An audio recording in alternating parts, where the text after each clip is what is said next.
എന്താണെങ്കിലും അത് ഭക്തിയോട് കൂടിയിട്ട് എനിക്ക് സമർപ്പിച്ചു കഴിഞ്ഞാൽ ഞാനത് സ്വീകരിക്കും എന്ന് പറയുന്നുണ്ട്.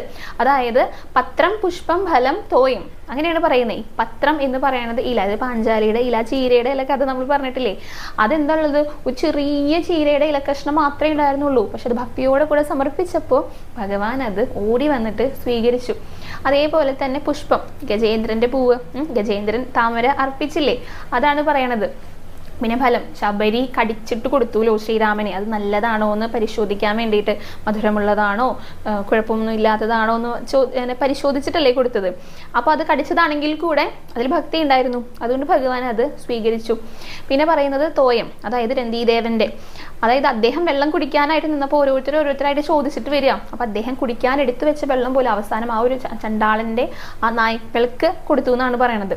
അങ്ങനെ അതാണ് പറയണത്, ആ ഒരു പത്രം പുഷ്പം ഫലം തോയം, ഇതിൽ ഏതാണെങ്കിലും